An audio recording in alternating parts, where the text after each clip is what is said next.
Molt bona tarda i molt benvinguts a aquesta masterclass que organitzem des del CIDAI, del Centre d'Innovació en Tecnologies de Dades i Intel·ligència Artificial, un centre molt lligat amb les activitats de l'Estratègia Catalana d'Intel·ligència Artificial, com espero que molts de vosaltres sabreu. Avui fem una sessió, una masterclass, que jo crec que és absolutament, diríem, pertinent per la tipologia i la temàtica de la que parlarem, una masterclass que es titula Aterrant els agents de la IA avançats en l'empresa i, per tant, doncs, una masterclass en la que aprofundirem aspectes molt pràctics referits a la IA agèntica, aquesta modalitat d'intel·ligència artificial que es va començar a donar a conèixer i a desenvolupar ja des de l'any passat i que en aquests últims mesos ha anat evolucionant.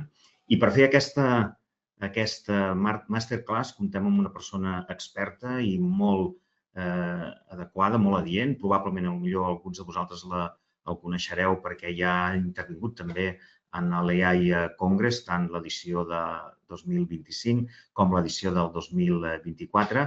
Estic parlant de Marc Jordana, que és el Digital Lead a l'empresa SoftTech i que té una amplíssima experiència en aquest món de les aplicacions basades en software, en intel·ligència artificial.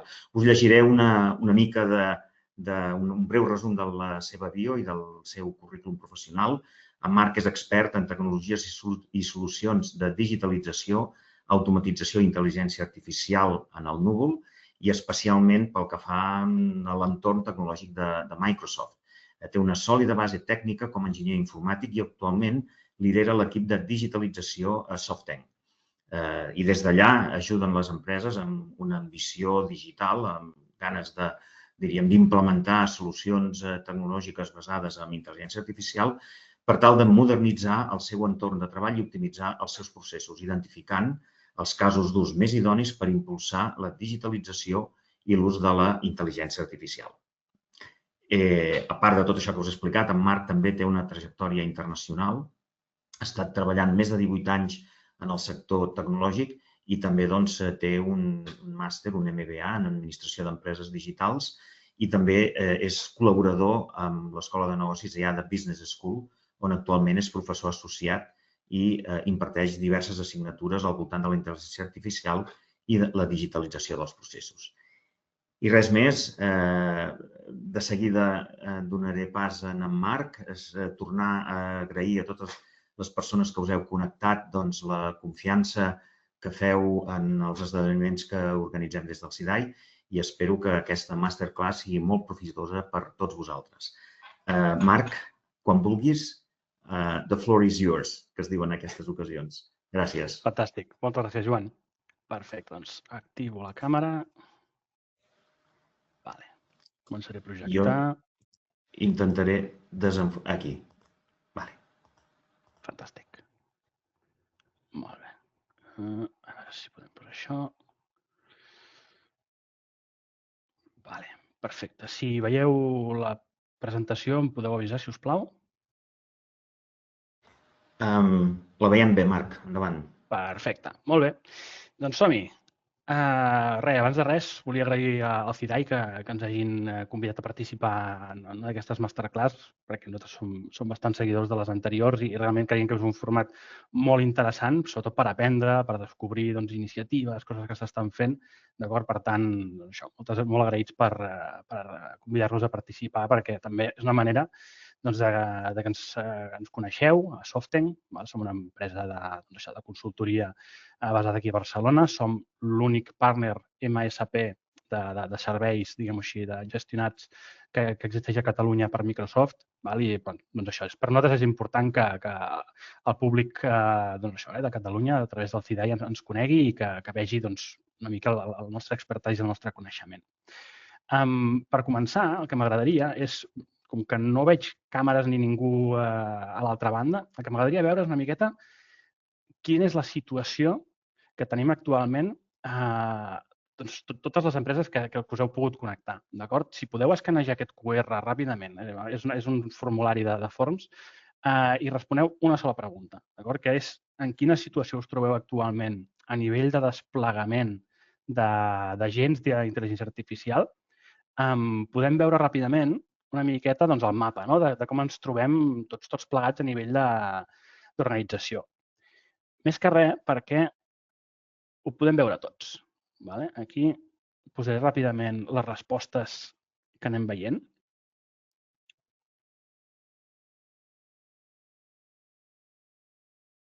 Vale. Fixeu-vos, anem tenint respostes. Portem 35 respostes. Vale. A veure, que això cada cop se'n desplaça més. Així ho veurem bé. Fantàstic. Fixeu-vos, és a dir, tenim aquí una bateria de 6 respostes, encara no tenim clar què són els agents, no tenim intenció de posar-nos-hi, de moment no hi ha ningú que no tingui la intenció de posar-s'hi. Estem començant en breu, ho estem investigant, d'acord? Això és la situació més habitual i més normal, és a dir, aquí veiem que la distribució és bastant normal. Tenim proves de concepte en marxa, força empreses i tenim un o més agents en producció, d'acord? Això és interessant perquè demostra que tenim una diversitat bastant important a nivell de, doncs això, de maduresa a nivell d'agents d'intel·ligència artificial al país. D'acord? Fixeu-vos, la distribució es manté i cada cop que anem veient més respostes. Perfecte. Doncs amb això més o menys ja ens podem fer una idea de quina és la situació. És a dir, ara mateix els agents d'intel·ligència artificial són una tendència, no? I ens obliguen a entendre què són. El tema és això. O sigui, per què? Per què parlem d'agents d'intel·ligència artificial? O sigui, al final, la intel·ligència artificial generativa doncs, ja la tenim bastant assumida, no? Coneixem bastant el format d'accés primari que ens han donat, no? Que són bàsicament els LLMs. La qüestió és que l'evolució que ha tingut els agents, o sigui, perdó, la intel·ligència artificial generativa ha sigut una d'elles cap a l'agèntica, no? Però això té un per què, d'acord?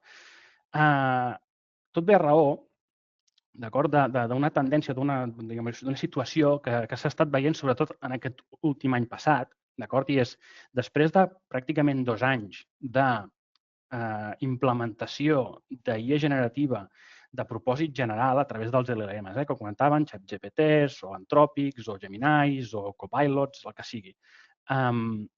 Moltes empreses ho han investigat, d'acord?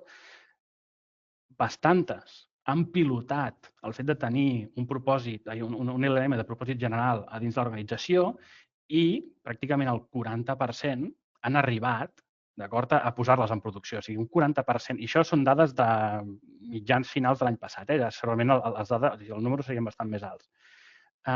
Un 40% de les organitzacions ja té un LLM posat en producció dins les organitzacions.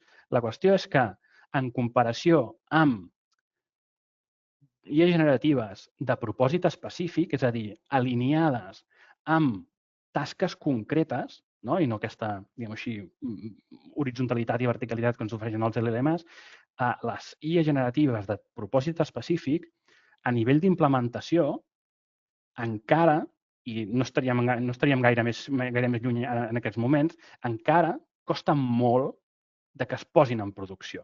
D'acord? De fet, pels números que estàvem veient de respostes, estaríem al voltant estaríem al voltant ja d'un, no arriba al 10%, però quasi. D'acord? Tot i així, arribar a poder tenir IA generatives de propòsit específic encara està costant molt.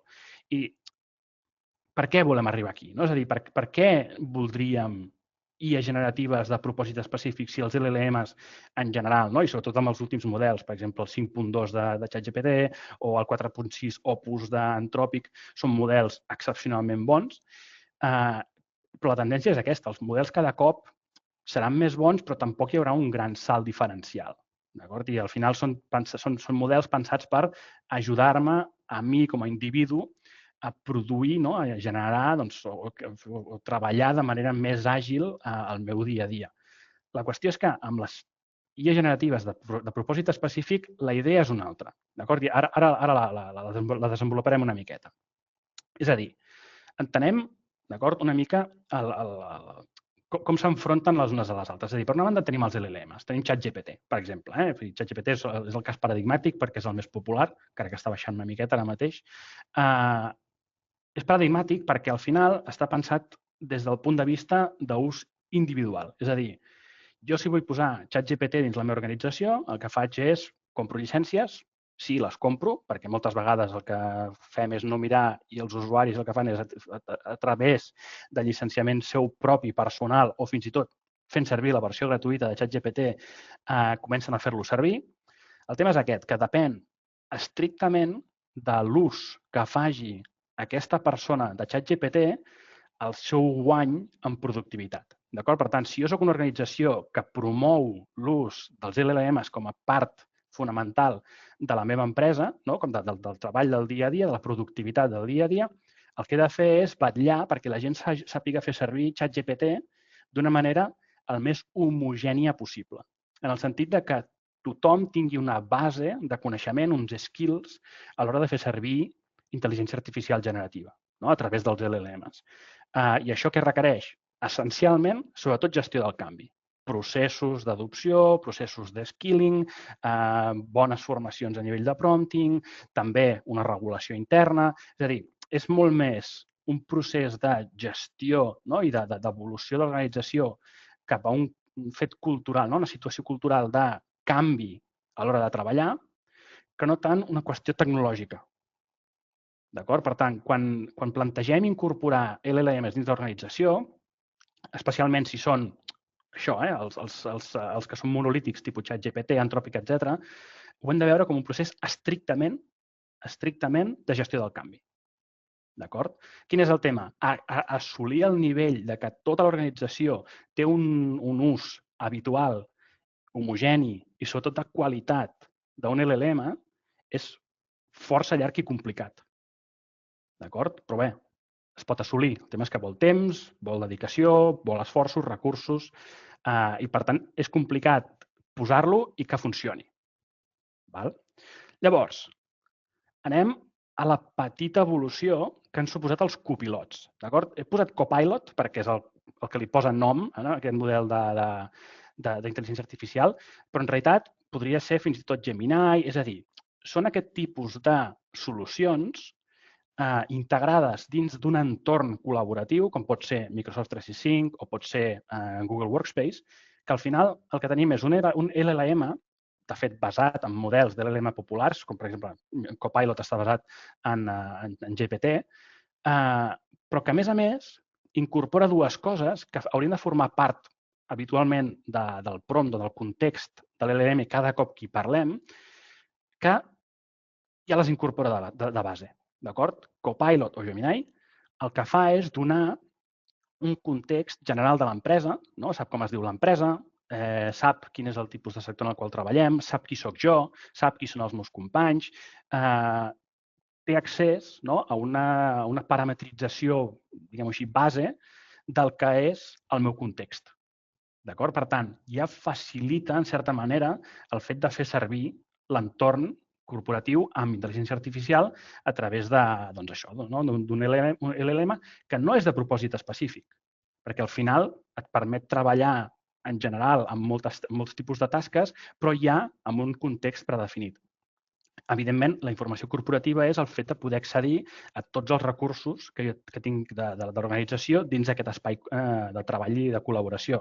Els meus correus, a les reunions, els documents, presentacions, fitxers, etc. D'acord? Per tant, de base ja tinc una espècie com de versió millorada d'un LLM que em dona accés, d'acord? Sense haver de seleccionar-ho cada vegada que faig un prompt o una nova conversa o un projecte, tot això ja ho tinc de base quan hi començo a treballar.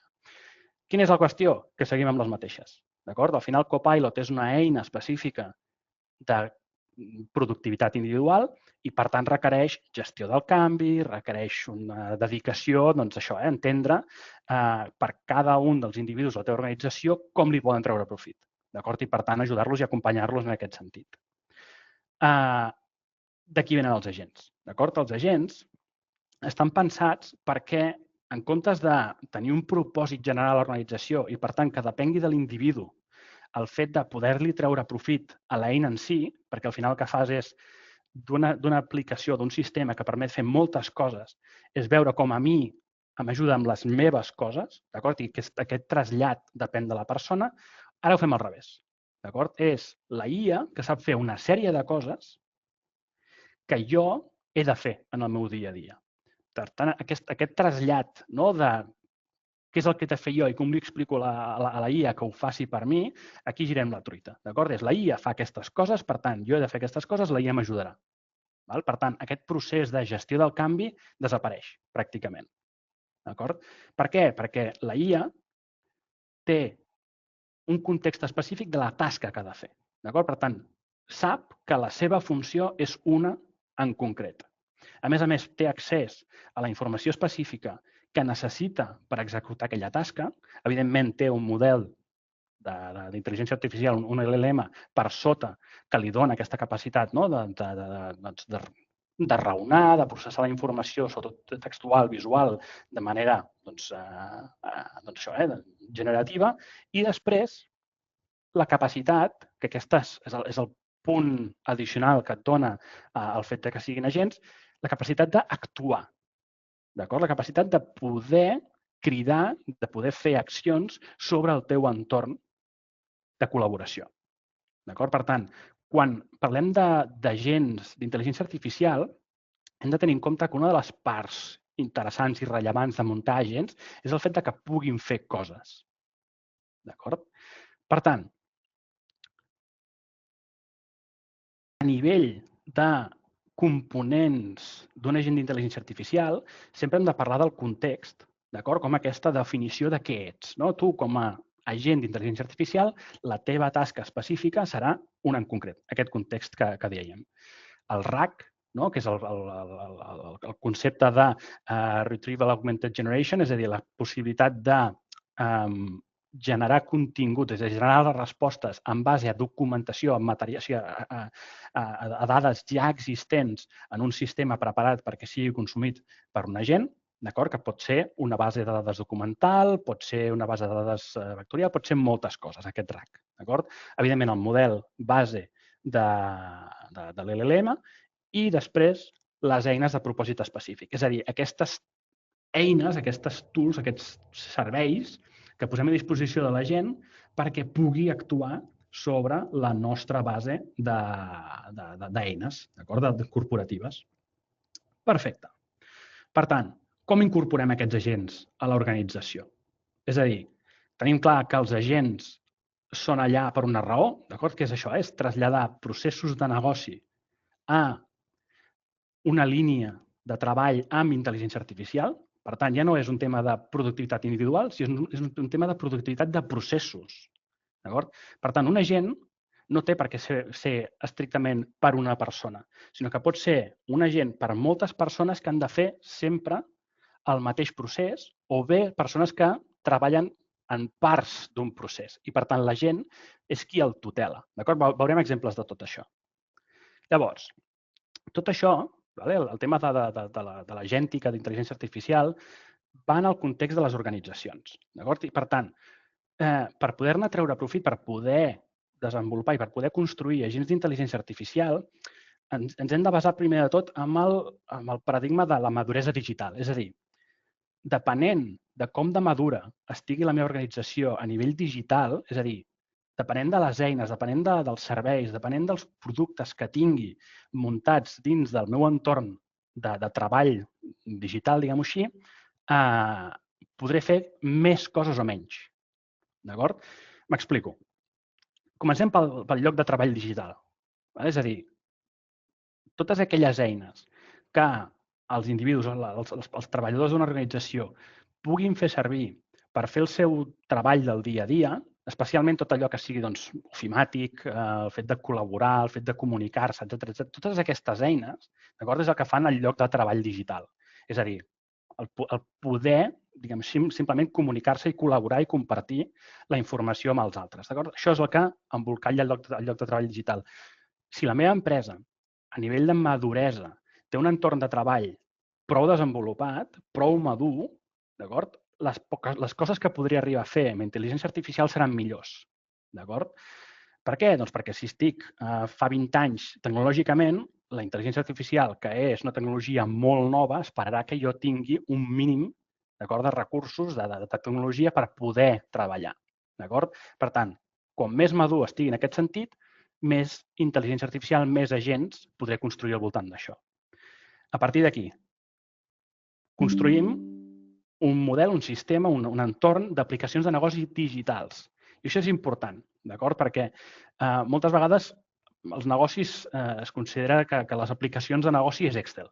No? Vull dir, Excel és la base de dades corporativa i tota la informació queda en Excel i si em toques l'Excel se'n va a fer punyetes la comptabilitat i tot plegat. No, Excel no és una eina d'aplicació de negoci. No és una aplicació que et permeti, diguem-ho així, considerar-te una empresa madura digitalment. Una aplicació de negoci podríem considerar que és el nostre ERP, és el nostre CRM, són aplicacions com a tal, amb base de dades relacionals, ben construïdes, amb disponibilitat, ben protegides, segures, etc.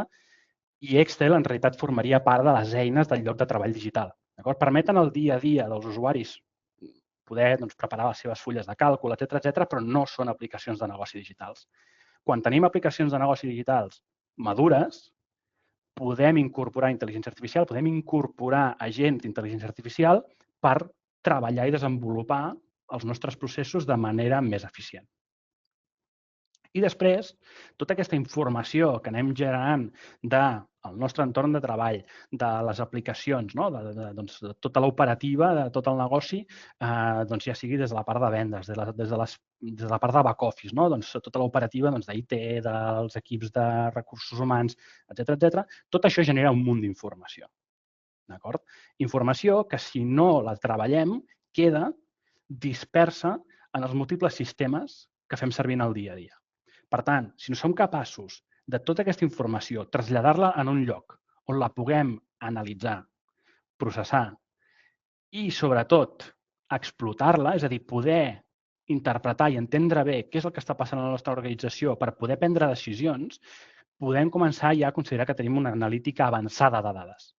Podem veure i podem extreure conclusions sobre dades, diguem-ho així, relativament en temps real de la nostra empresa. Això és el que, a alt nivell, podríem començar a considerar una empresa madura digitalment, que té tot un procés de poder treballar i analitzar el que està fent per extreure conclusions i millorar el cicle constantment. Tot això per donar suport al negoci, evidentment.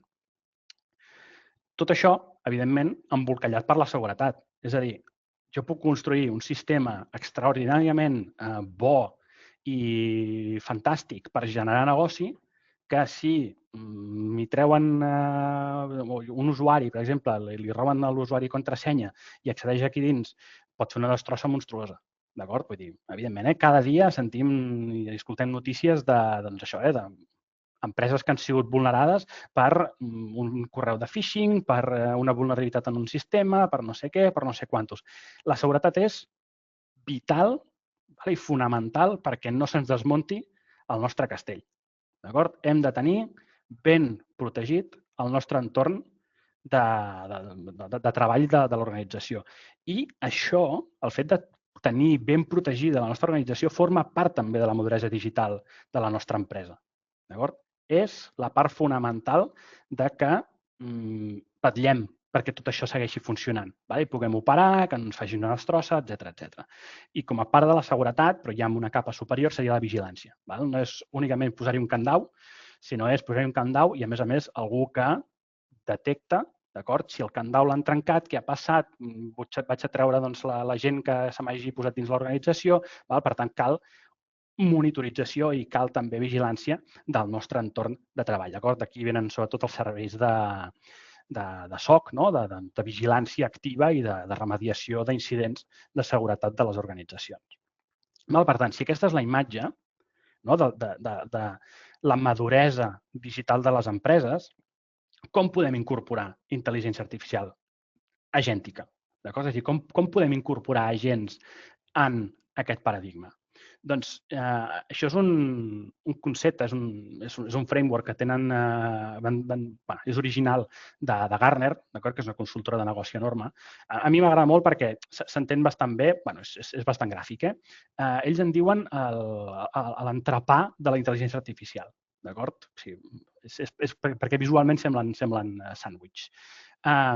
Són maneres d'incorporar intel·ligència artificial i agents, evidentment, a dins de les organitzacions, depenent una miqueta de la teva maduresa, de les teves capacitats, de quin tipus de sector estiguis. Val? Comencem per l'esquerra, i perquè entenguem una miqueta el que estem veient aquí. A dalt de tot, d'acord, tenim la tapa superior de l'entrepà, és el que en diem les dades arreu. És a dir, les dades, quan es troben dins d'un d'aquests sistemes digitals que comentàvem, ja sigui el nostre entorn de col·laboració, per exemple, a Microsoft 365 o a Google Workspaces, on sigui, tenim les dades arreu. No? Tenim les dades, doncs, podria ser a SharePoint, poden ser a OneDrive, poden ser a no sé on, poden ser a l'aplicació de l'ERP, poden ser a l'aplicació del CRM. Tenim dades distribuïdes en múltiples llocs. Doncs una manera d'incorporar intel·ligència artificial al damunt d'això, perquè al final el que necessitem són dades pròpies de negoci per poder fer servir bé la intel·ligència artificial, és el que en diem la IA incorporada. La IA incorporada seria la que quedaria adjuntada en aquestes dades arreu. És a dir, el proveïdor de Microsoft 365, de Google Drive, de l'ERP, de no sé què, ens donarà, si no ho ha fet ja, serà en breu, una IA per poder explotar localment aquestes dades. D'acord? Això és el que podríem considerar ja el primer pas de l'entrepà del proveïdor. És a dir, en comptes de jo construir coses, el que puc fer és treure profit del que em dona el meu proveïdor. D'acord? El següent pas, a part del que em dona el proveïdor, és incorporar agents o LLMs que venen de fora del meu entorn habitual. D'acord? Això és el que en anglès en diuen bring your own AI. En aquest cas seria porta la teva pròpia IA. Per tant, aquí podries incorporar sistemes d'agents que puguin venir de fora. D'acord? Després tindríem la capa de seguretat, d'acord? El GCORIS, en català, gestió de la confiança, el risc i la seguretat. En anglès en diuen TRISM, que és Trust, Risk and Security Management, que ens, ens permet i en realitat ens obliga a vetllar perquè podem confiar, gestionar el risc i la seguretat d'incorporar tota aquesta intel·ligència artificial. D'acord?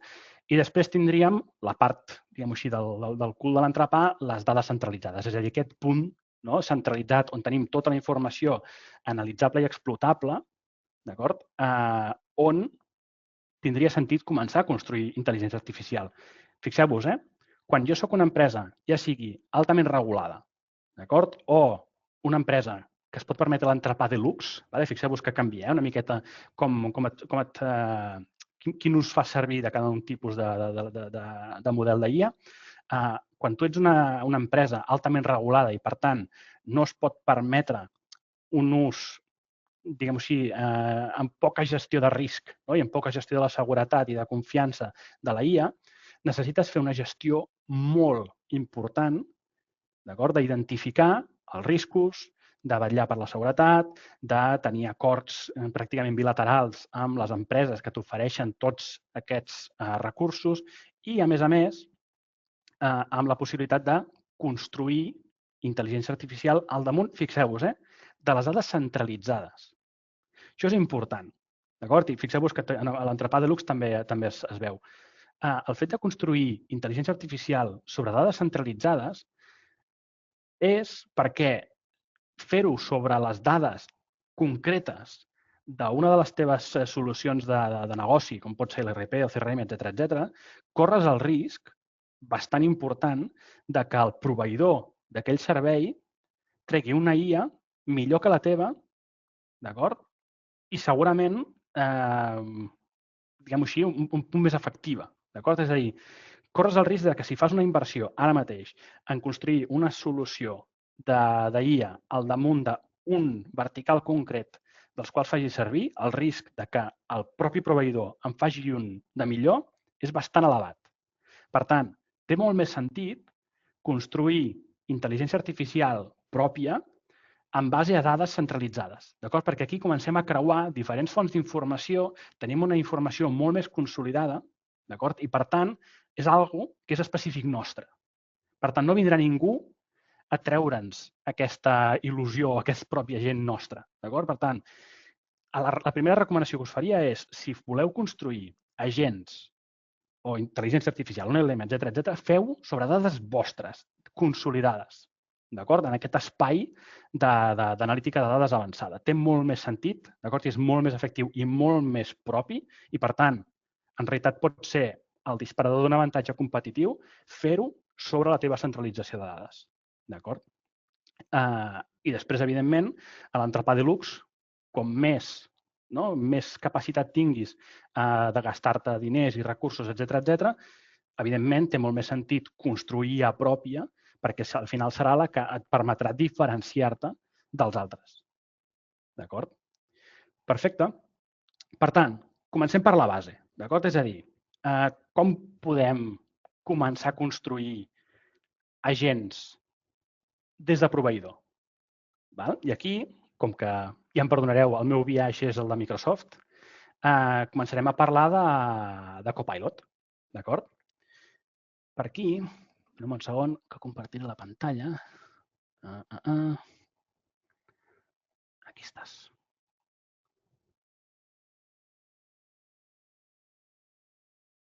A veure, un segon. Carreguem. Aquí estem. D'acord? Això és Copilot.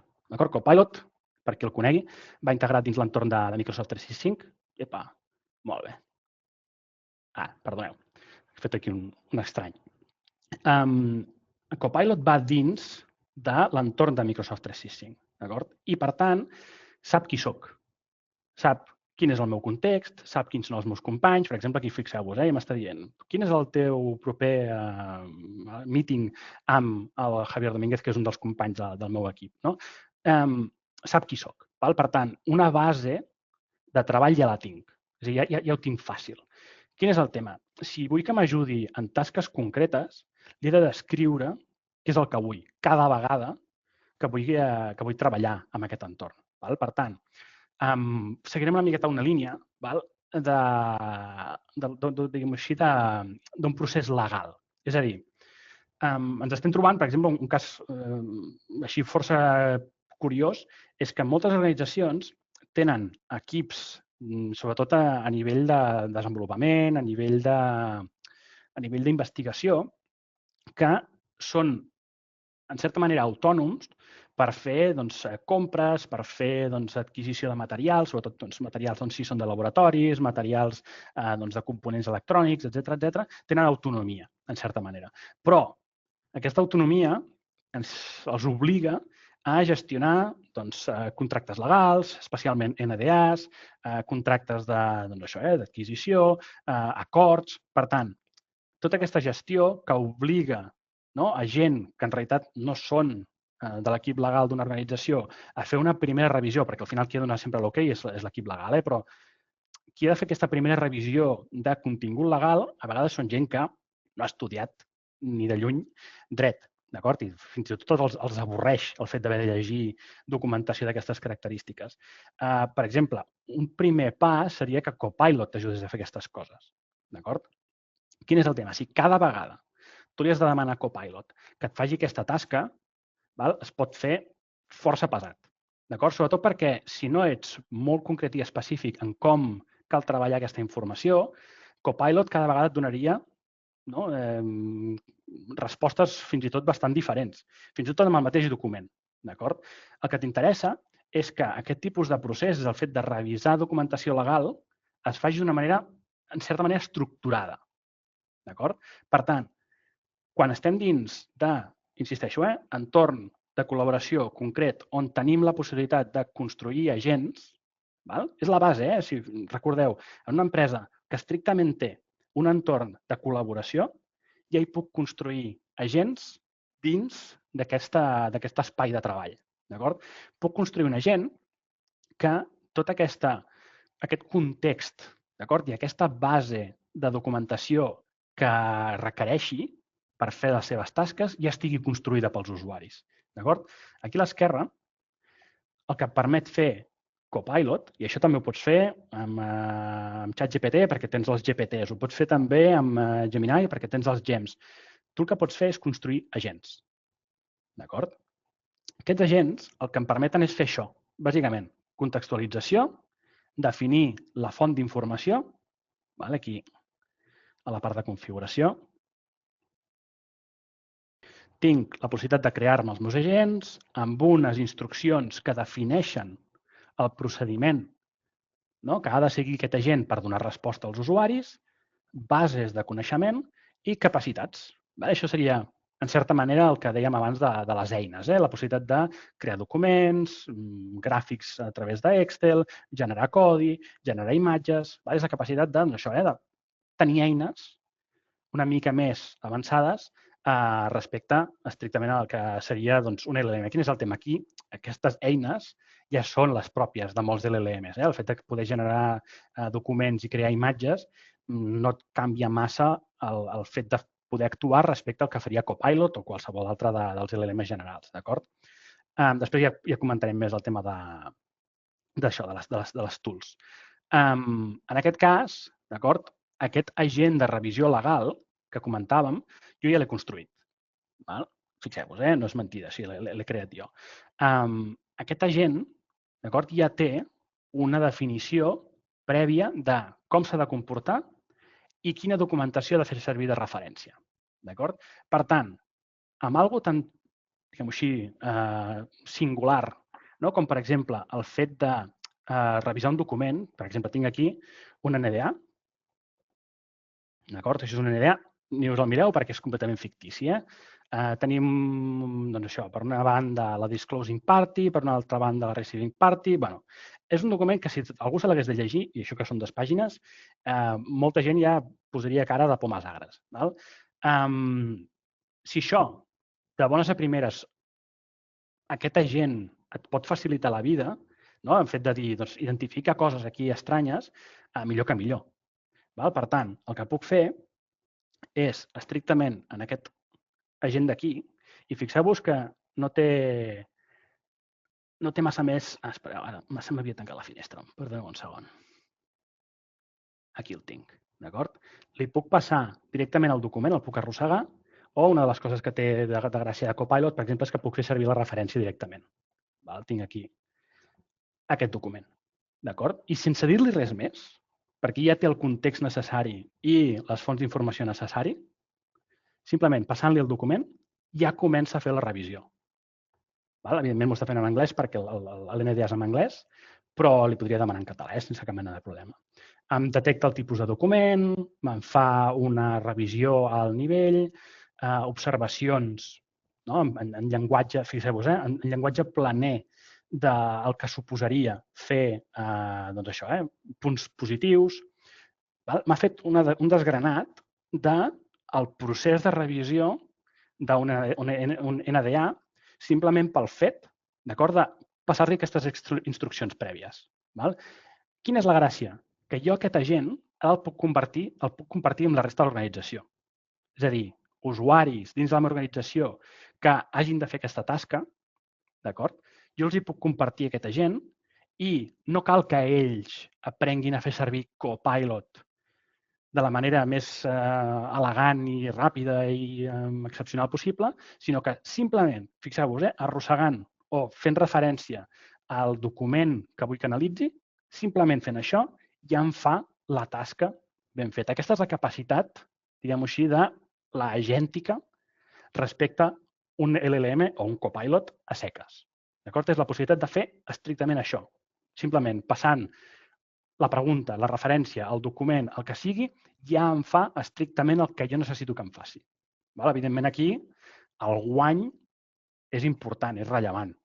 Per tant, això són els agents construïts sobre la IA de proveïdor.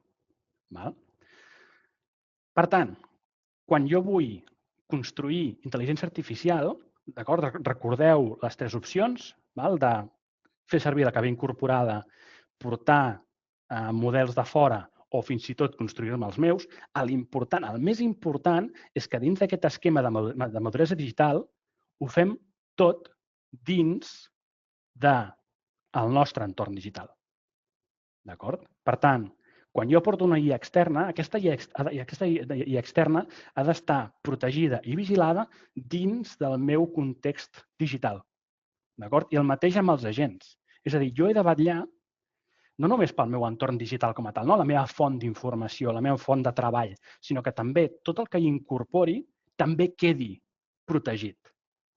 Per tant, totes aquestes IAs que jo vull fer servir i que vull incorporar, tots aquests agents que hi vulgui construir, han de seguir la mateixa idea.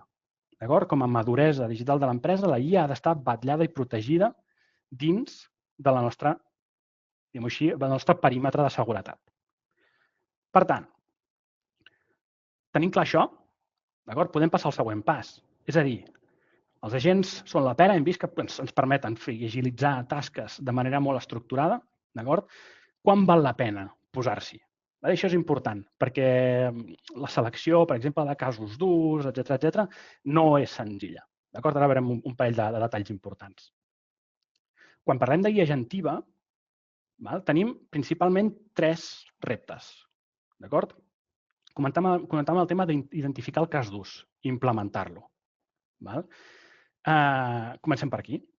Començarem per com i quan i com realment identificar quins són els casos d'ús ideals per implementar agents d'intel·ligència artificial. El càlcul del ROI. És el càlcul habitual que es fa servir per identificar si un agent, si un cas d'ús d'agent val la pena o no. Bàsicament, és el càlcul del ROI de tota la vida, però tenint en compte el fet que són agents. És a dir, per una banda, hem de calcular el valor anual que en genera aquest agent. És a dir, quin és el valor com a tal monetari, això és important, és monetari, que ens pot donar aquest agent. Quin és el cost com a tal de l'agent? Cost anual, però fixeu-vos que això és el ROI és cíclic. Partit, evidentment, pel cost anual multiplicat per 100, això ens dona un percentatge d'aquest ROI agentiu. Per tant, anem a profunditzar una miqueta. Els elements tangibles del valor, com a tal, que ens pot donar un agent, són 2 coses. Un és l'estalvi d'hores humanes que em suposa, i l'estalvi d'hores humanes s'ha de tenir en compte sobretot pel valor de la feina. És a dir, la feina, per exemple, d'un administratiu o la feina de tasques així un punt més mecàniques, no acostuma a ser, no el podem valorar igual que el cost hora d'un enginyer o el cost hora d'un advocat, el cost hora d'un responsable de negoci. És a dir, aquest preu hora l'hem de tenir en compte pel valor també de la feina. No el podem tenir en compte únicament pel valor del cost intern de les hores, sinó també del valor de la feina que es crea, d'aquest benefici, d'aquesta productivitat que guanyem. I després, evidentment, també per la reducció d'errors. És a dir, què em costa cometre un error i recuperar-me d'aquest error? Ja sigui l'enviar informació, el passar factures, etc. Què em costa a mi corregir errors? Per tant, si amb un agent puc reduir errors, això té un estalvi com a tal, que també és valor generat per l'agent com a tal. A la part del cost, a la part, diguem-ho així, contínua de l'agent, tenim l'amortització del desenvolupament, és a dir, al final no deixa de ser un actiu i, per tant, el podem amortitzar en diferents anys. Normalment, pels càlculs que fem habitualment, és entre 2 o 3 anys, depenent de la complexitat de l'agent. I després, evidentment, els tangibles com a tal, el llicenciament i el consum generat per l'agent, els costos de mantenir-lo, els costos d'actualitzar-lo. Imagineu que la gent fa servir el model 5.2 de ChatGPT. Doncs ens interessa poder-lo actualitzar al 5.3 quan surti, o al 6, o el que sigui. Aquests costos de fer aquesta actualització i millora, ajustos en el prompt, no sé què i tal, tot això ens interessa també repercutir-ho en el cost. I, evidentment, i recordeu, costos de seguretat i vigilància. El fet de vetllar perquè la gent sigui segur, no ens el puguin atacar, que algú vagi revisant que el seu funcionament és adequat, etc. I després hi ha tots els intangibles. D'acord? Els intangibles no formen part del ROI com a tal, però sí que han d'estar a la balança a l'hora de decidir si un cas d'ús és rellevant o no.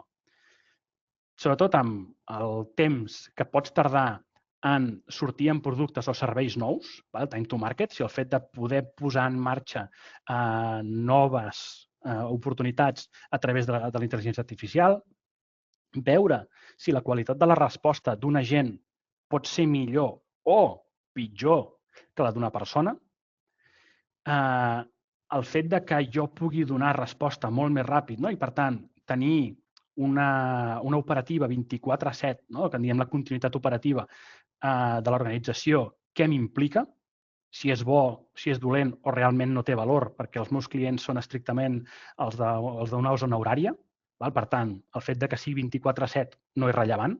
O el fet de que sí, el fet de que jo ara mateix tinc el meu negoci ubicat en una zona, diguem-ho així, temporal i podria, amb un servei 24/7 gestionat per agents d'intel·ligència artificial, obrir el meu negoci a nivell internacional.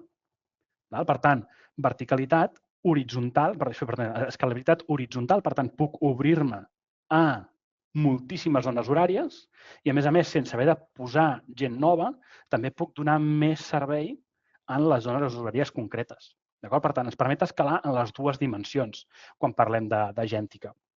Evidentment, si val la pena. Si el meu negoci no ha de créixer fora de les fronteres que tenim, més enllà de potser en volum d'usuaris, la teva escalabilitat només serà vertical, no cal que sigui horitzontal.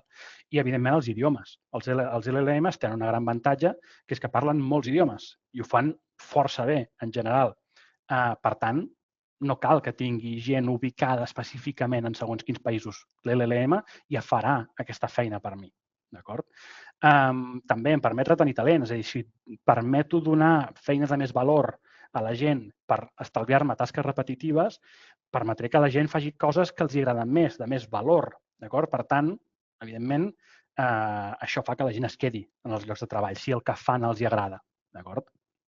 I, evidentment, per aquí tenia posat això, la recuperació del cost d'oportunitat. És a dir, el fet de fer tasques repetitives, pesades, que a la gent no li agraden, és un cost d'oportunitat perdut de no fer coses de més valor. Per tant, si pots fer coses de més valor, recuperes tot aquest cost d'oportunitat. A més, doncs el de sempre, quan tu estableixes processos i maneres de treballar estàndards, el que fas és homogeneïtzar el teu servei. Per tant, la qualitat acostuma a igualar-se. Si tens una qualitat base bona, si la iguales, tot el teu servei tindrà sempre una qualitat adequada i bona pels teus clients. D'acord? I, evidentment, també, si tu pots créixer i pots generar negoci a través d'agents d'intel·ligència artificial, pots tenir un increment d'ingressos. Per tant, tot això, tots aquests intangibles, s'han de tenir en compte com a part del cas d'ús. El tema és aquest. Com selecciones un cas d'ús? Doncs, tornem. Gartner té el que en diuen el radar de les oportunitats d'intel·ligència artificial, teniu a la referència a baix, que és molt rellevant, perquè et diu on hi ha, sobretot, més valor a l'hora d'apostar per casos d'ús.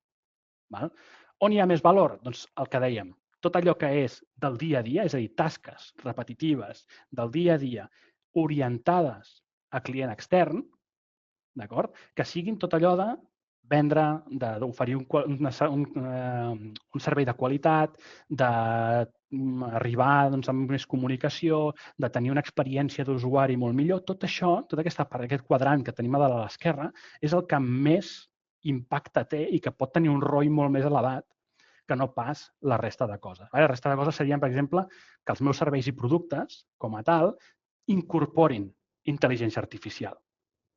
Ja no és el fet de donar o arribar al client extern a través d'intel·ligència artificial, sinó que és que l'usuari extern pugui fer servir intel·ligència artificial dins dels meus productes. Aquí hi ha oportunitats interessants, però no tan rellevants com en l'altre. I després tenim tota la part d'operativa interna. Per tant, tot el que sigui I+D, cadenes de subministrament, operacions, que són les capacitats de negoci, o sigui, són les tasques internes que generen negoci, Per tant, no impacten directament al client, sinó que de manera indirecta repercuteixen en serveis i productes i la part de vendes. Aquí també hi ha un ROI rellevant i després hi ha totes les tasques de back-office internes, de la part més estructural de les organitzacions, administració, recursos humans, legal, finances, etc. Per tant, el que ens estem trobant moltes vegades és que la gent, els casos d'ús que té identificats són especialment les tasques de back-office. Temes més d'això, legals, temes de recursos humans, administració, quan en realitat aquí el retorn no és tan rellevant. Però, tot i així, com que no impacta molt directament en el teu core de negoci, és una forma, diguem-ho així, interessant o ideal per experimentar. D'acord? És a dir, quan tu agafes aquestes tasques de back-office i les pots millorar, tens un estalvi d'hores intern. D'acord? Però cal dedicar aquestes hores a altres coses. Per tant, quan tu estalvies hores, és important que sàpigues a què et dedicaràs la resta d'hores que et quedin a fer coses de valor.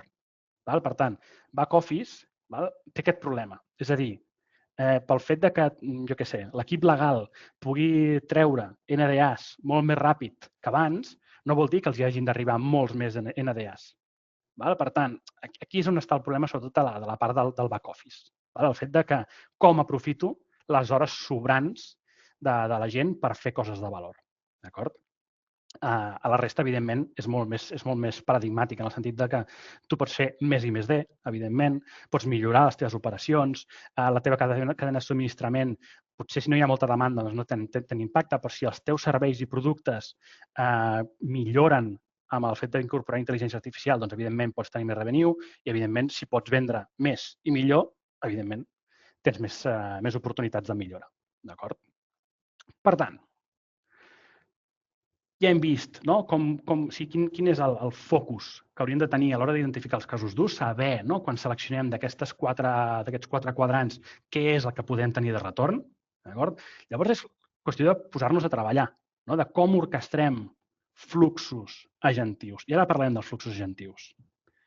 És a dir, quan construïm un agent, un agent pot ser un agent o pot ser múltiples agents. D'acord? El que hem vist abans, aquest agent legal, era un agent.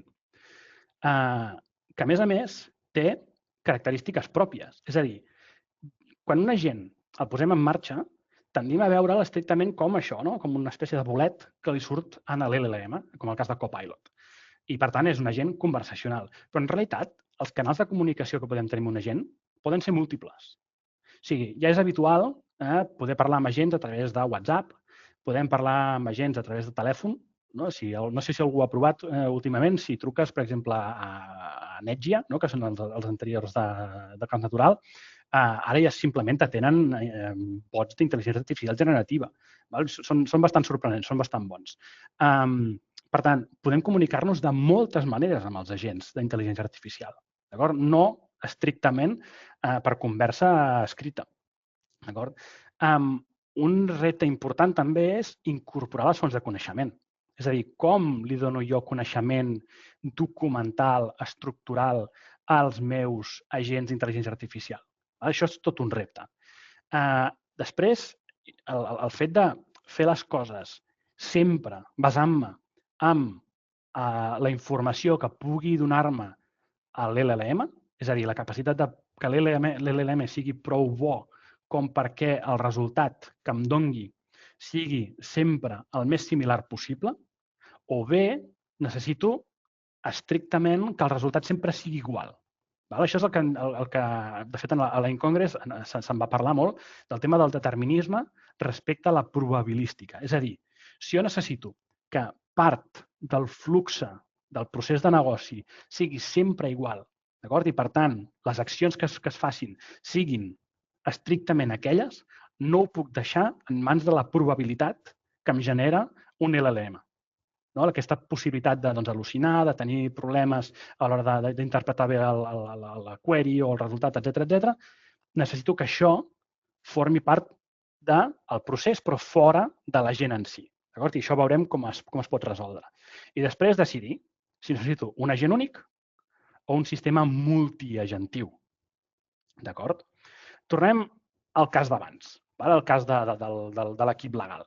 És a dir, aquella gent que hem vist de Copilot, el que ens permetia fer era, doncs això, de manera estructurada, donar-nos visibilitat de quins eren els punts claus d'aquell NDA, no? De què havia de tenir en compte. Quina és la qüestió?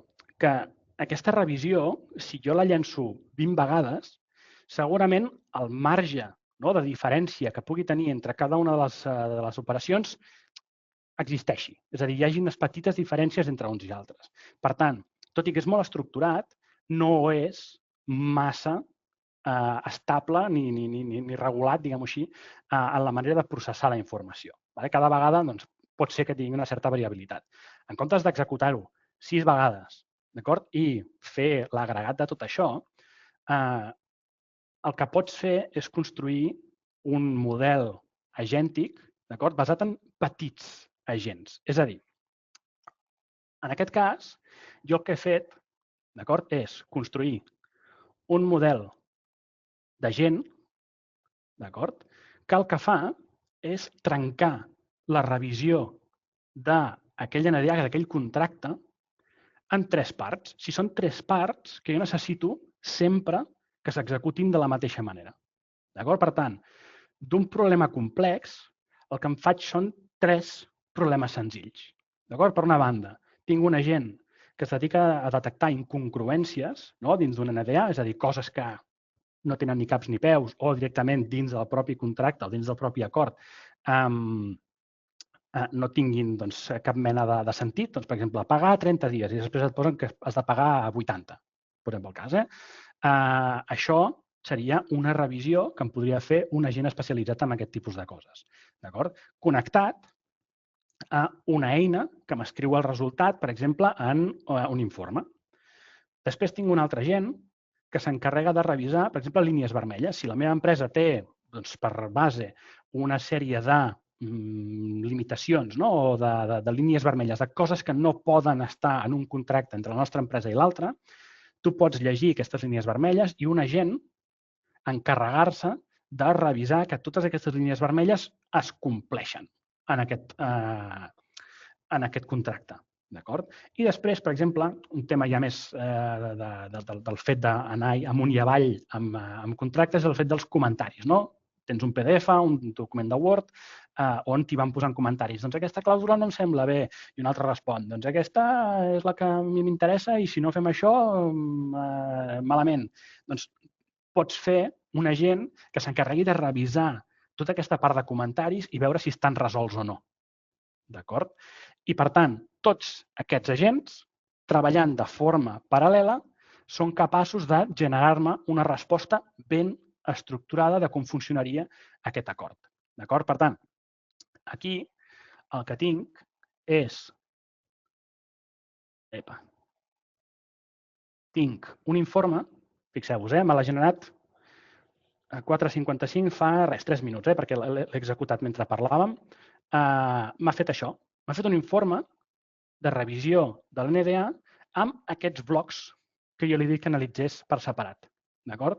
El tema dels resum dels punts pendents, etc., és aquest dels comentaris. Fixeu-vos que hi ha encara punts i coses que no estan informades dins del NDA, per tant, que algú hauria de revisar. La durada de la confidencialitat, que són clàusules bloquejants, és a dir, aquestes línies vermelles que comentàvem, doncs m'ha revisat una per una si el NDA les compleix, i evidentment aquí diu que no. Les clàusules negociables i recomanacions addicionals formen part més de les incongruències. I després, quines passes em recomana. I fixeu-vos, em dona per aquí el que dèiem. Disclaimers. Això és important, que la gent sàpiga que això ho ha generat una IA. D'acord? Per tant, aquest sistema multiagentiu que estem veient aquí, no cal que un usuari hi parli.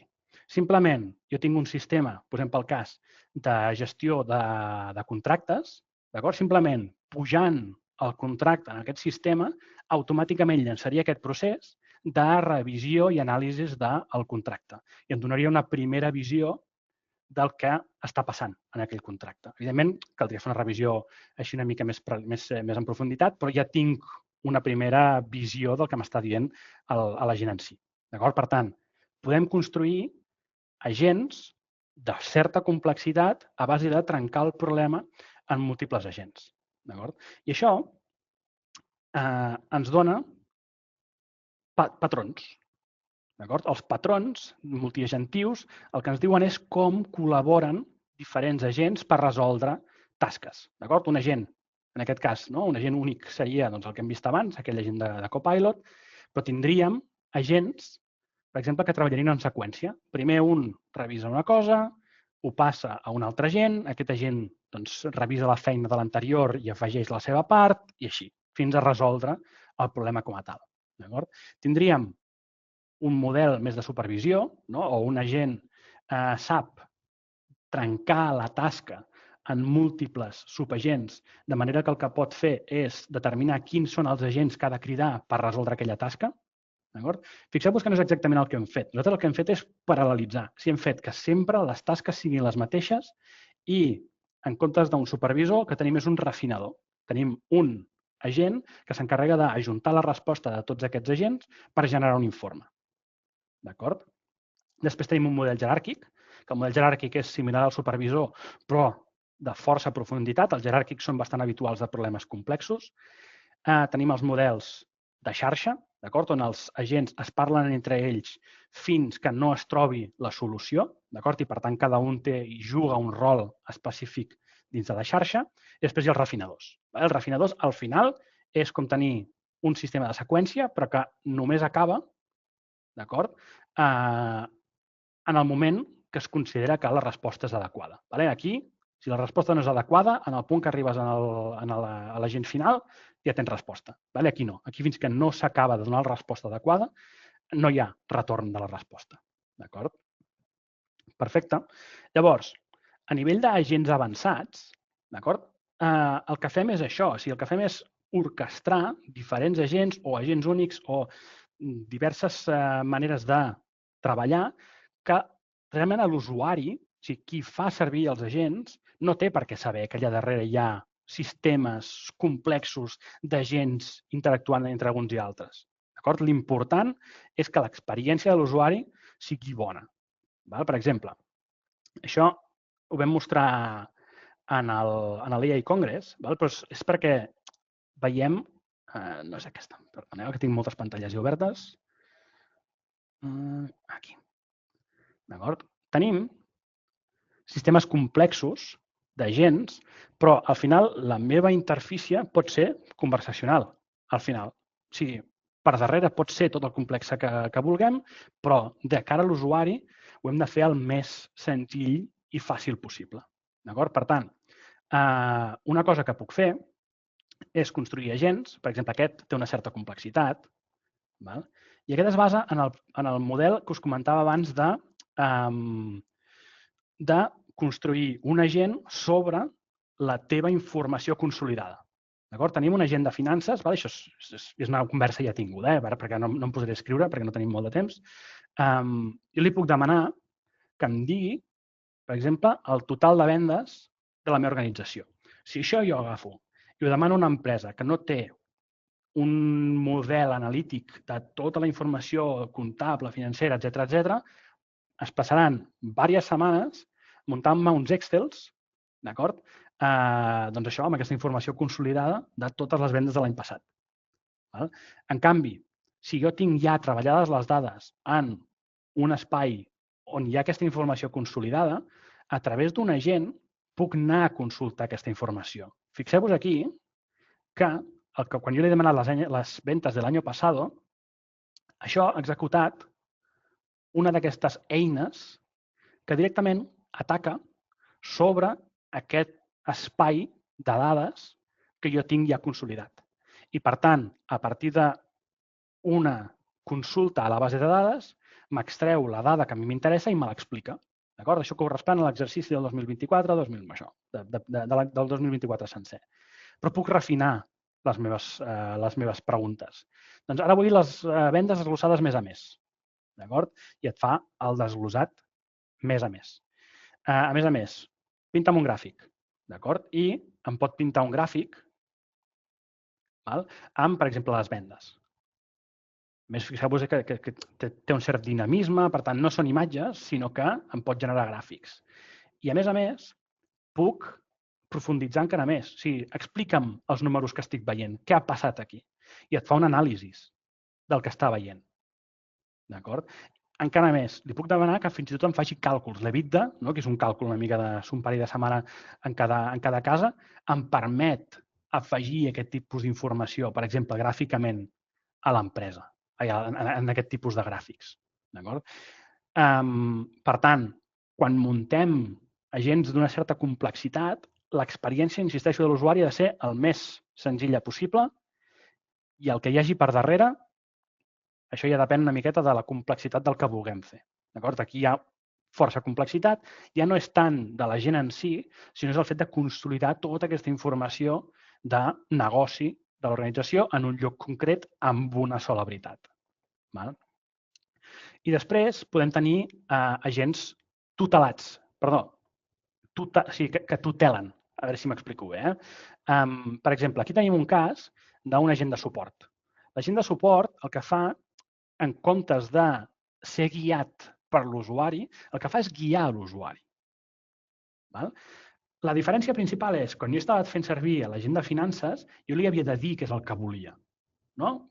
Dóna'm això, treu-me allò, pinta'm el gràfic, afegeix-me aquí, explica'm-ho, no sé què i tal. Això jo vaig guiant, no? el flux agèntic com a tal. En un agent de suport és el contrari. Jo el que he de fer és, quan començo a parlar amb ell, d'acord, li he de dir què és el que em passa i ell em va dient quins són els passos que hem de seguir per resoldre aquesta conversa. No? Doncs li he dit, escolta'm, agent de suport, tinc un problema amb un enviament. Doncs digue'm el teu número de client, quina és la teva comanda, si ets una empresa particular, li passo les dades. Doncs escolta'm, el meu problema és que m'ha arribat un palet de begudes que estava fet caldo.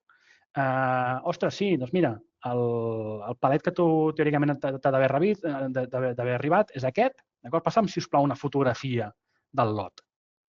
Li passo la fotografia, evidentment generada en via, i et diu, ostres, doncs sí que el problema és gros.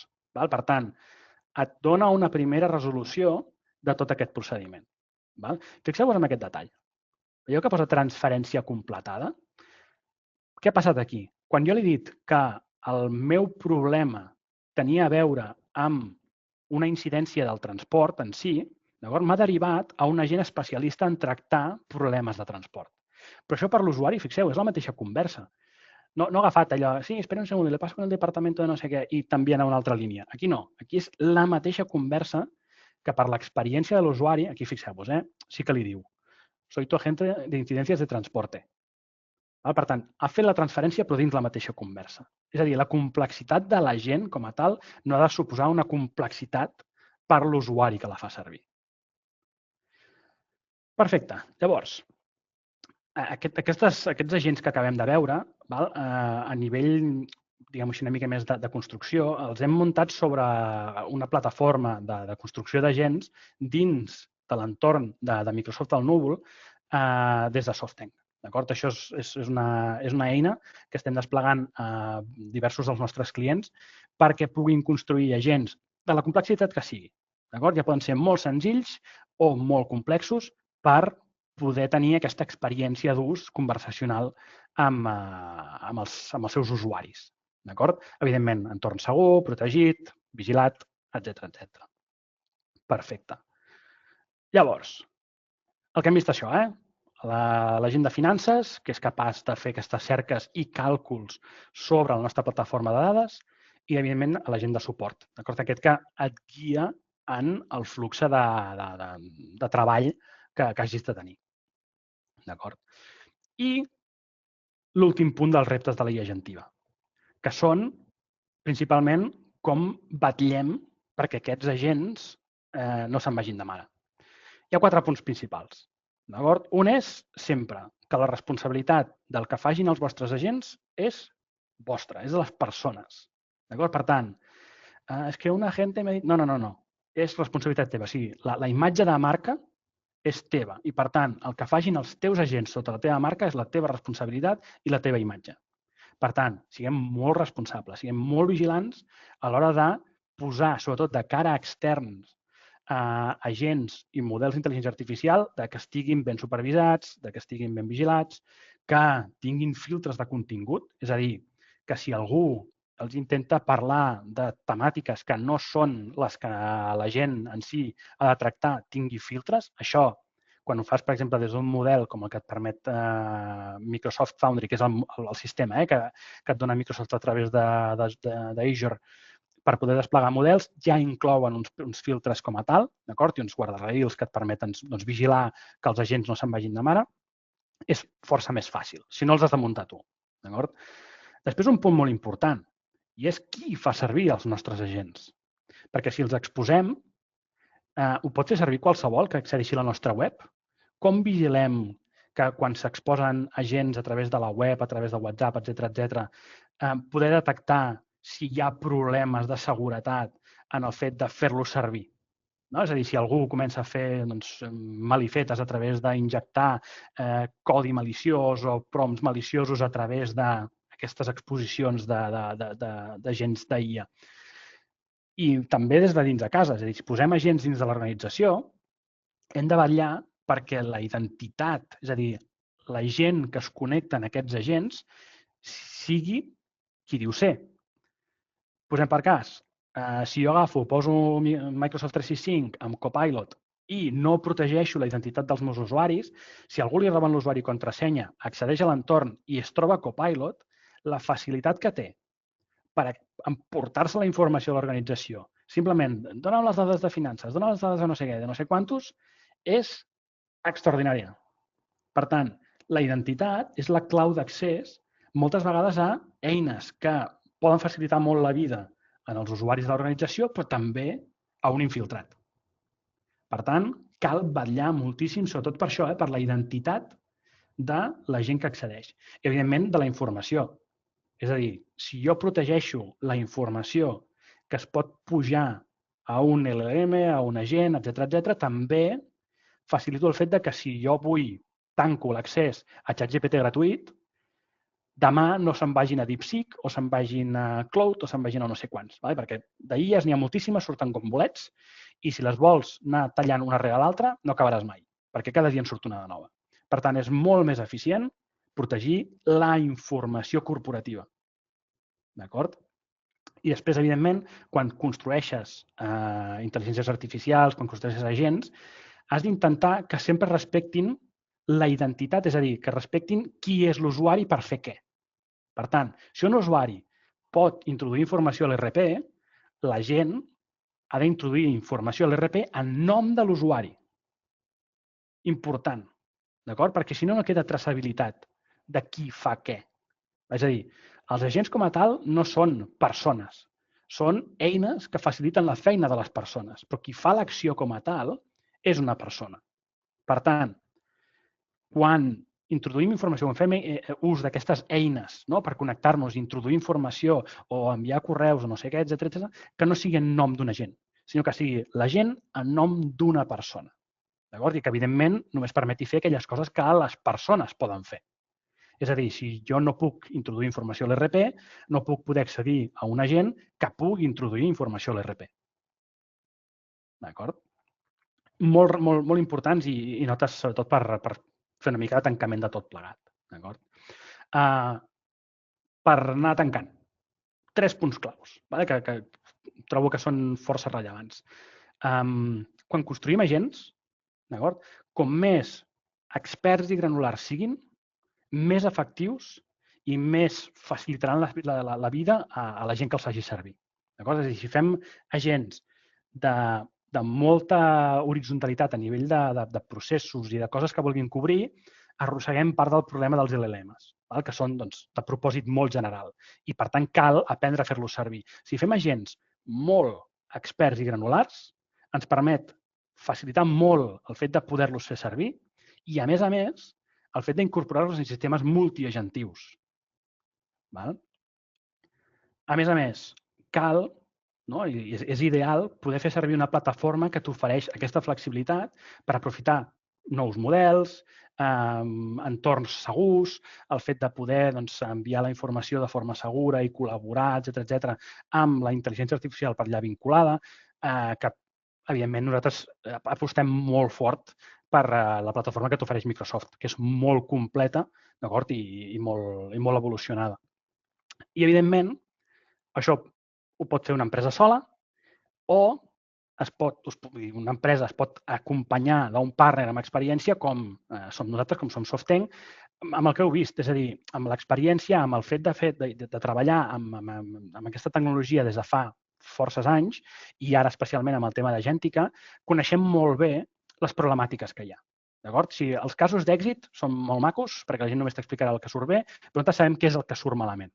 D'acord? I d'aquí se n'extreuen molta informació i, sobretot, això, punts clau que cal tenir en compte a l'hora de construir noves solucions. D'acord? I, evidentment, s'ha de ser bo no només a implantar, sinó també a protegir totes aquestes solucions. Per tant, un partner que sap com construir i també protegir té molt més valor que no pas algú que simplement sap implantar. Val? Per part meva, res més, agrair-vos el vostre temps. Accediu, si voleu, a la nostra web, a softenc.es, perquè, doncs això, ens podeu conèixer una miqueta més.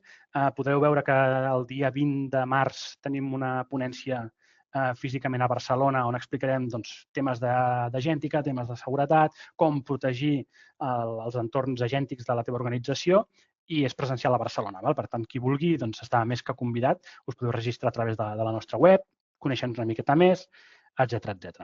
I per part meva, res més. Agrair-vos el vostre temps i passem al torn de preguntes, si us sembla bé.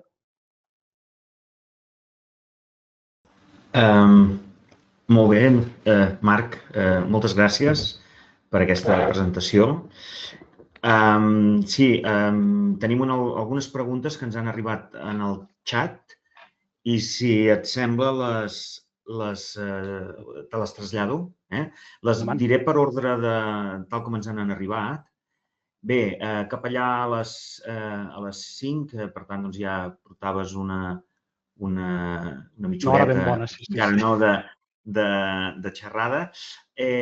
La Marta Barris pregunta com decidim on crear agents, Copilot directament o Copilot Studio? És una pregunta molt concreta.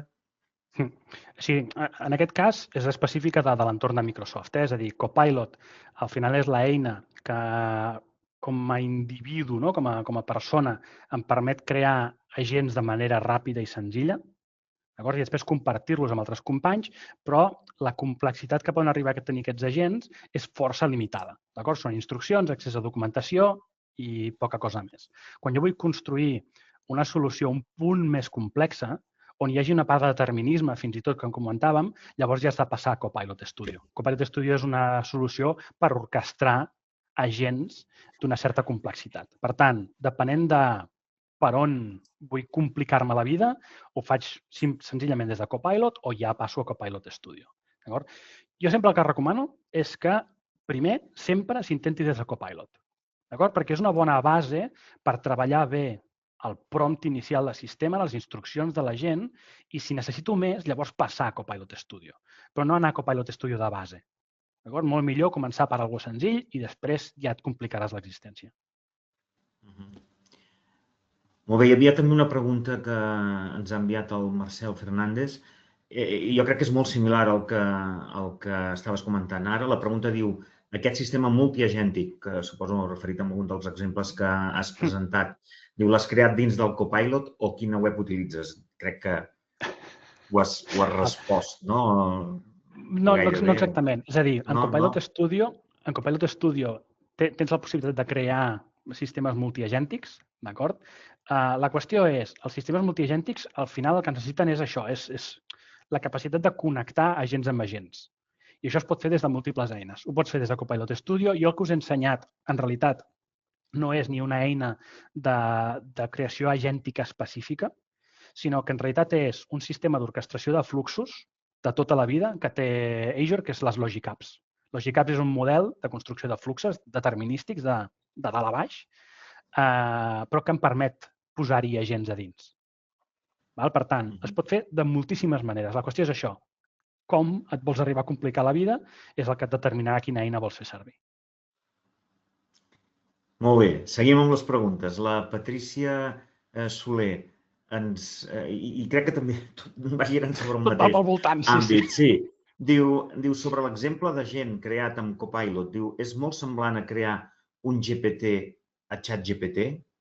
Sí, o Vale. sigui, la filosofia és pràcticament la mateixa. Al final tu dones instruccions, una font d'informació i el que fas és contextualitzar aquell comportament de ChatGPT o de Copilot específicament a una forma i a una manera de treballar. Val? Per tant, el que dèiem, el que fas és treure la càrrega a l'usuari d'haver d'informar en el prompt cada vegada la tasca en concret. Molt bé. La Patrícia també continuava amb la seva pregunta.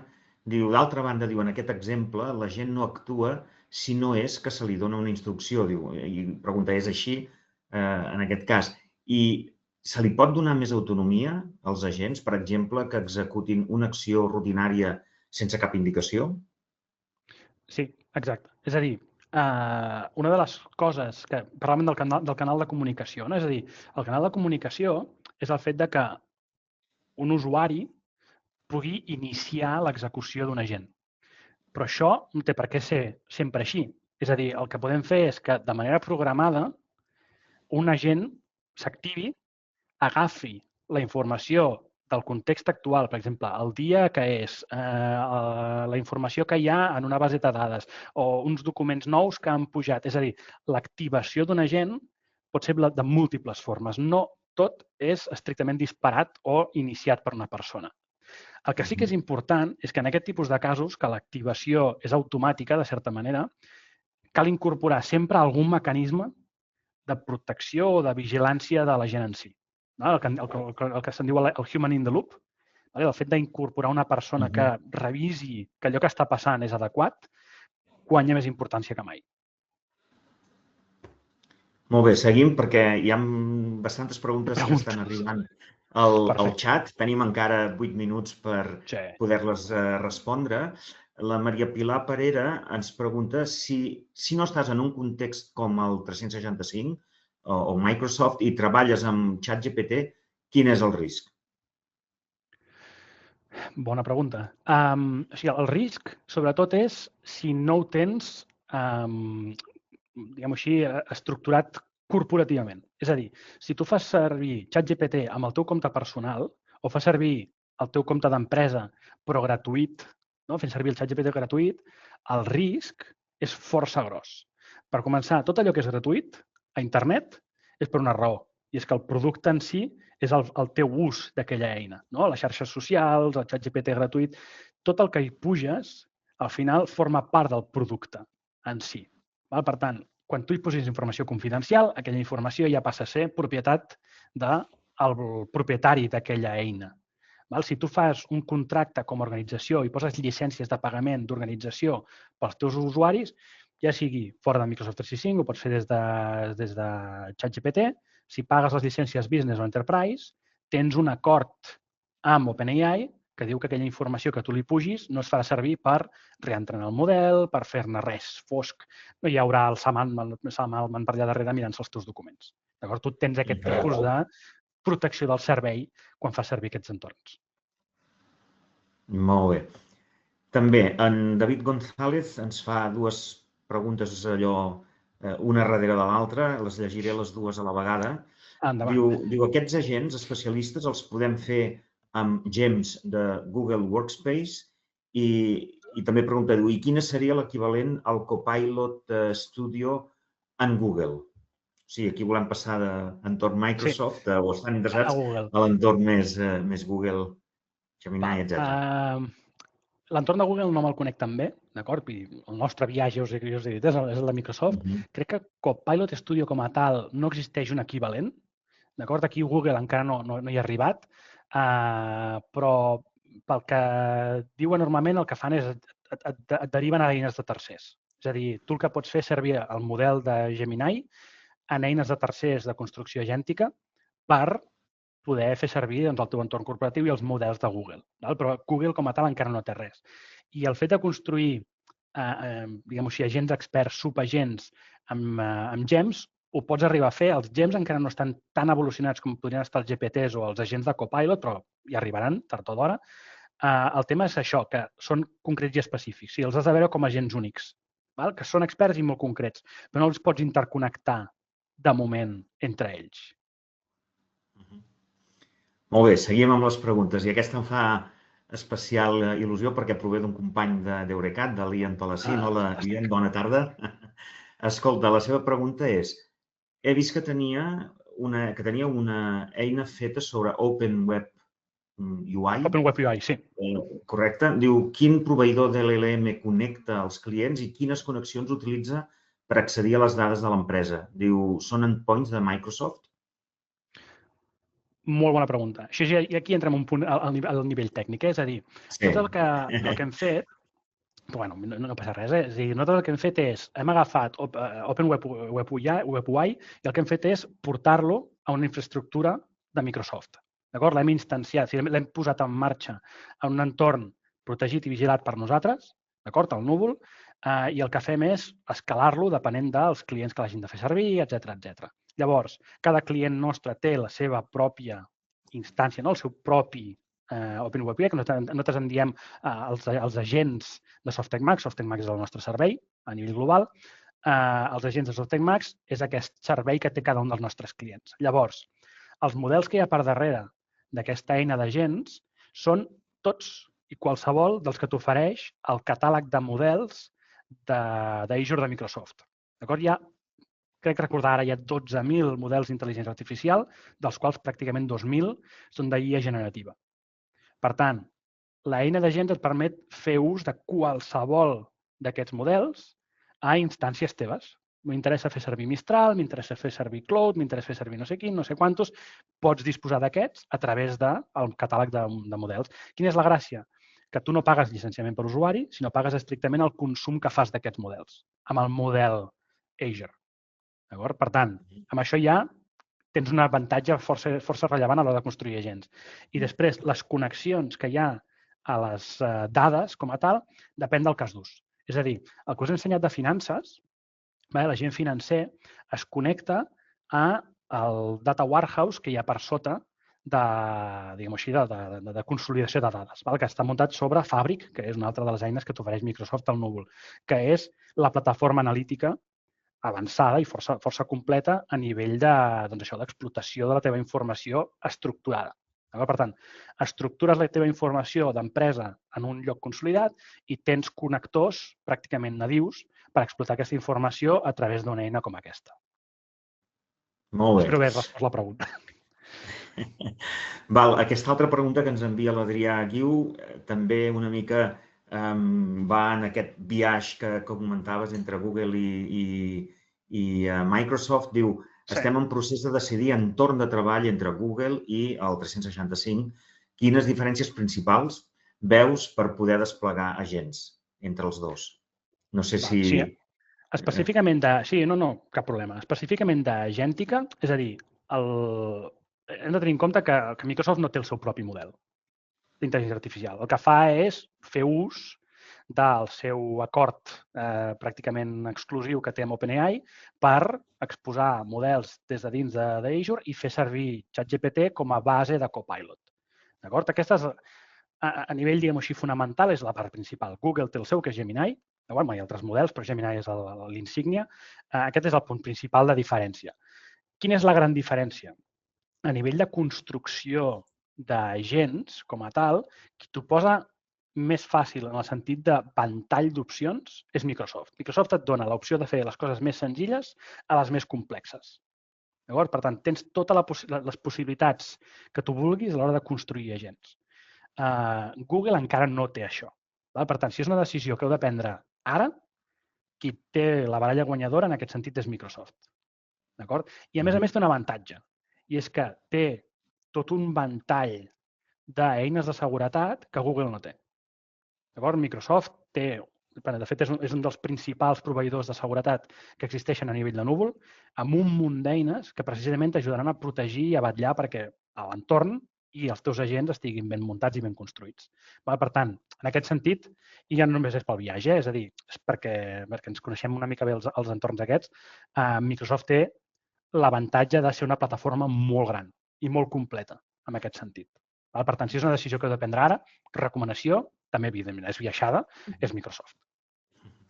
Molt bé, ens estem acostant al límit i jo tinc moltes ganes de fer-te una pregunta i és, escolta, quan parlem dels agents, tu ens has explicat els frameworks per definir agents i demés, m'ha fet la impressió sempre en un entorn més o menys, diríem, tancat o controlat, però es comença a parlar ja del concepte de la web agèntica, no? Ens podries explicar una miqueta quina és la teva visió, per què pot servir, què ens pot permetre la web agèntica d'anar més enllà d'aquests frames de construcció d'agents que has explicat avui, ja siguin Google, ja siguin Copilot? Sí, aquí el concepte de web agèntica és per com ho he interpretat jo, és més el fet de tenir agents oberts a que qualsevol s'hi pugui connectar. D'acord? La part, diguem-ho així, com t'ho diria, primerenca és el CloudBot aquest que va sortir fa poques setmanes, no? Que és la idea de, bueno, amb certes diferències, és el fet de poder tenir un agent que es connecta a múltiples sistemes, d'acord, que ja exposen les seves APIs, etc, per poder interactuar doncs, amb el teu banc, amb el teu WhatsApp, etc. Doncs, la idea seria fer això, però que en comptes de tenir eines, no?, per connectar-se al WhatsApp, per connectar-se al no sé què i tal, et puguis connectar a altres agents. No? Per tant, tu, com a empresa, com a organització, com el que sigui, exposes agents perquè altres puguin interactuar amb la informació que tu ofereixes, que tu exposes. Val? Jo trobo que és molt interessant perquè és una oportunitat realment d'oferir els teus serveis i el teu coneixement, el que sigui, a través d'un model modern, per tant, com ho diríem, conversacional, en certa manera, però també dona oportunitat a vulnerabilitats que encara no coneixem. És a dir, el risc d'exposar aquest tipus de sistemes sense supervisió, sense guardrails molt ben muntats, sense seguretat, és altament, diguem-ho així, complex. Per tant, cal tenir-ho molt clar a l'hora d'exposar aquest tipus de solucions que siguin el més robustes possibles. Val. Hi ha encara algunes preguntes. Voldria demanar a les meves companyes de comunicació si tenim temps de poder passar aquestes preguntes o les responem, diríem, offline. Dieu-me, Noé o Anna, què és el que fem? Hola, si voleu allargar 5 minutets més, estem en disposició de fer-ho i les que queden per respondre ens les podem fer després via altres canals. Molt bé. Doncs, escolta, mirem de passar totes les preguntes. Marc, si pots allò fer respostes allò... Ràpida. Telegràfiques, però gairebé. N'hi ha una que ens envia l'Olga Mosquera, diu: quan utilitzar un RAG o una IA agèntica? Al final són coses diferents. El RAG, d'acord, és una manera d'extreure informació estructurada o no estructurada del teu entorn. Val? Això és una mena d'eina, però que simplement està pensada per fer retrieval. És a dir, és el fet de portar informació segons una query. Un agent com a tal està més pensat per actuar, és a dir, pel fet d'executar accions. És a dir, si tu has de fer estrictament accions, agents. Si has de fer extracció d'informació, millor un RAG. Però penseu que el RAG al final forma part de l'agent en si. Per tant, depèn molt de com ho vulguis plantejar, però són diferents. Molt bé. Anem avançant. Diu, dins de Microsoft Copilot, diu, a l'hora de crear agents, i aquesta pregunta ens l'envia en David Cubero, a l'hora de crear agents, en quant a la base de dades de coneixement, només em deixa que siguin URLs. No puc adjuntar arxius, per exemple. Diu, això és pel tipus de llicència corporativa que tenim?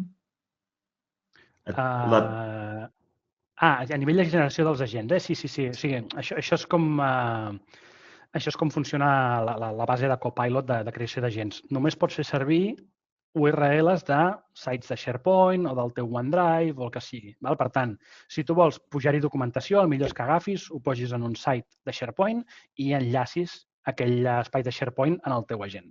D'acord? És la manera més ràpida i senzilla de saltar-se això. Si necessites que, perdoneu, si necessites que la gent es basi en un document com a tal, potser és una mica overkill el fet de crear un site per tot això, però bueno, és la manera més fàcil de saltar-se això. Molt bé. En Xavi Pirnau diu, un agent de Copilot pots revisar la teva documentació interna i al mateix temps accedir a informació externa, informació d'internet, per acabar de rodonir el que vols fer? Sí, correcte. Sí, com a part de definició de l'agent li pots dir que et permeti també cercar per internet, per acabar de consolidar la informació. Tingueu en compte això, quan tu li passes informació d'organització, i això és el biaix propi de Copilot, sempre primer cerca dins de l'organització i després mira fora. Primer mira el teu coneixement, si no existeix, va fora. Per tant, aquesta és la prioritat de Copilot. Primer el que tenim de l'organització i després comprova a l'exterior. Val. Aquesta altra va sobre temes de compliment de normatives. Diu, si muntem agents tipus de finances, tipus financers, en plataforma com el que has comentat tu, Azure més Fabrics, com garantim el compliment de la normativa RIA, no? Entenc que és el Reglament d'Intel·ligència Artificial Europeu. Diu, els servidors són a Espanya? Es poden construir els servidors a Espanya. És a dir, Microsoft et dona l'opció de fer la instància de tots aquests serveis des d'Espanya Central, que és el nou entorn que ha creat Microsoft d'això. Sí, per tant, es pot fer a Espanya o dins de la Unió Europea també et serviria. Depenent del teu sector i depèn també de les característiques. Sí, aquesta pregunta ens la feia la Marta Barris. Dues últimes ja, i ja amb això acabem. Una pregunta de la Olga Sant. Diu, aquesta protecció de dades de l'entorn Microsoft 365 corporatiu i dels seus agents en Copilot funciona també per protegir dades de salut? Diu, és a dir, un agent que utilitzi dades de salut es pot muntar de manera segura en el 365, amb Copilot Studio, Power Automate o altres eines que hi pugui haver, altres tools? Correcte. Aquí hem de separar entre el fet de segur i compliant. És a dir, segur ho és, perquè tu tens un entorn, diguem-ho així, d'alta escalabilitat, és un hyperscale, i per tant t'asseguren un mínim de seguretat. D'acord? A més, el que dèiem, tu has de protegir el fet que s'accedeixi en aquests agents, que tu, diguem-ho així, com a organització, tinguis una maduresa suficient d'eines de protecció, això ho has de fer tu, que pot ser amb les eines de Microsoft, però ho has de fer tu. Però després hi ha tota la part de compliment, que és el fet de quin tipus de dades fes servir. És a dir, el fet que puguis pujar dades de salut a SharePoint no vol dir que tinguis la potestat de poder fer servir intel·ligència artificial per gestionar i per treballar aquestes dades. Això ja és més específic del procés, no de la tecnologia en si, sinó del fet de dades personals, dades mèdiques, dades de salut. Per tant, la base segura la tens, has de fer més feina al damunt, evidentment, però el procés en si és molt complex, d'acord? A nivell de validar que per compliment el fas bé. Per tant, no és un tema tan tècnic, sinó més de compliance, diguem-ho així. Molt bé. I ara sí que ja som a l'últim, ens l'envia el Santos Sánchez, diu, quan utilitzes el model, diu, com mitigues les dades perquè no siguin dades que serveixin per entrenar models, clonar veus, etc. Suposo que mitigues, deu voler dir protegir, no? Com protegeixes les dades perquè no es pugui fer un mal ús de les mateixes. Correcte. Això té a veure amb a qui li compres la IA, diguem-ho així. És a dir, si tu fas servir models, o sigui, fas servir eines de l'LLM o models de construcció agèntica, etc., t'has de revisar sempre l'acord com a tal amb aquesta organització per veure què fan amb les dades que hi puges. D'acord? Si tu et revises, per exemple, perquè me'ls conec, els models de contracte i de servei que té Microsoft, et diu que les dades que tu tens i que fas servir amb l'entorn o amb les IAs queden sempre protegits per l'acord de servei. Per tant, ells no en fan servir res, no exploten ni fan servir aquelles dades per res que no sigui estrictament donar-te servei a tu. Per tant, no reentrenen models, no sé què, etc. Amb OpenAI depèn del tipus d'IA que vagi a servir. Perdó, el tipus de llicència que faci servir. Si fa servir la gratuïta o la Plus o la Team o no sé què i tal, amb la gratuïta no et garanteixen res, amb la Plus Team et garanteixen una sèrie de drets, per exemple, que anonimitzen les dades, etc. Però les interaccions, tot i així, poden acabar en el model d'entrenament i amb les Business Enterprise, aquí ja no. Aquí t'asseguren que l'ús que en fas és estrictament segur. Per tant, depèn del contracte que tinguis. Molt bé. Doncs, Marc, moltes gràcies per la xerrada, per les respostes tan eficients a les preguntes que hem tingut. Moltes gràcies també a tots vosaltres que heu aguantat fins al final amb un plus de 10 minuts. Ens hem allargat 10 minuts respecte a l'horari previst, però jo crec que la xerrada ho valia la pena.